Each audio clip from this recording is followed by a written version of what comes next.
Kecamatan Kahayan Hilir, Kabupaten Pulang Pisau atau Pulpis, Kalimantan Tengah. Namun sob, di balik keindahan Pulau Mintin tersebut, ternyata memiliki legenda, mitos, dan cerita mistis.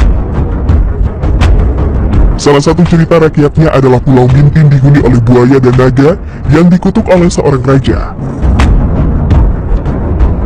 Pulau Mintin merupakan pulau yang terbagi menjadi 3 titik, di mana ada yang dinamakan Pulau Besar dan Pulau Tengah, dan satu pulau lagi tidak terlihat karena berada di dalam air.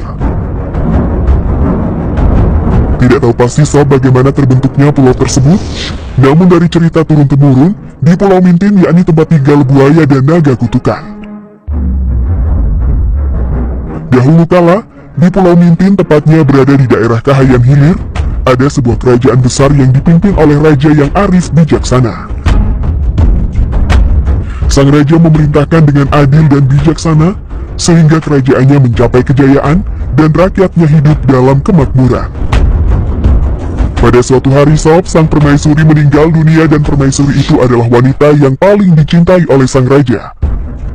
Kepergian sang permaisuri pun membuat sang raja terguncang batinnya, serta hatinya sangat sedih bukan kepalang. Guna menghibur hatinya yang sedang terguncang, sang raja berniat untuk berlayar, tetapi roda pemerintahan harus tetap berjalan lancar.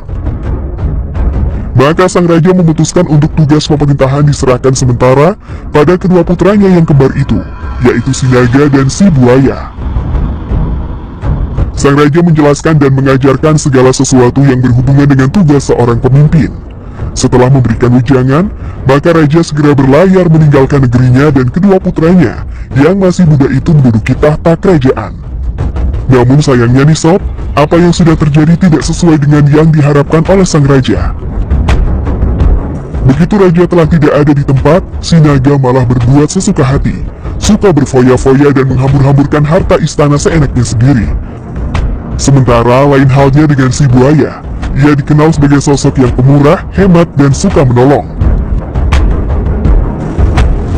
Si buaya mencoba menasihati saudaranya, tetapi bukannya menerima nasihat dengan baik, si naga malah mengajak berdebat dan akhirnya timbul perang mulut.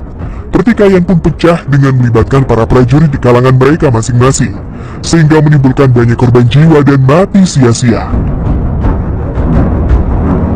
Dalam pelayarannya, sang raja tiba-tiba merasa resah seakan-akan seperti ada yang tidak beres. Maka dia segera memerintahkan nahkoda kapal untuk berputar balik menuju istana. Sampai di istana, ia kaget melihat kedua putranya terlibat perang dengan sengitnya, sehingga raja benar-benar murka kepada mereka berdua. Dengan lantang ia mengutuk anak kembarnya, "Sungguh keterlaluan, kalian telah merusak ketentraman negeri ini. Banyak prajurit kerajaan yang tewas sia-sia. Kiranya kalian sibuk sendiri, rakyat tidak ada yang terurus. Kalian benar-benar harus dihukum. Buaya, jadilah engkau menjadi seekor buaya dan hiduplah di air. Engkau diperbolehkan menetap di sini karena kesalahanmu sedikit. Kuperintahkan engkau untuk menjaga Pulau Mintin. Sedangkan engkau naga, jadilah engkau seekor naga. Kamulah penyebab semua kekacauan ini dan pergilah ke Sungai Kapuas. Kamu bertugas melindungi Sungai Kapuas agar tidak ditumbuhi cendawan bantilung." Kutukan sang raja akhirnya berakibat fatal bagi mereka berdua. Langit mendadak menjadi gelap, kilat dan petir tidak henti-hentinya menggelegar bersahutan. Sesaat kemudian si buaya menjelma menjadi seekor buaya dan berdiam di Pulau Mintin. Sedangkan si naga berubah menjadi seekor ular naga dan hidup di Sungai Kapuas. Tidak ada yang bisa memastikan benar atau tidaknya cerita tersebut. Hanya saja sejumlah pihak percaya jika naga dan buaya di pulau tersebut memang ada.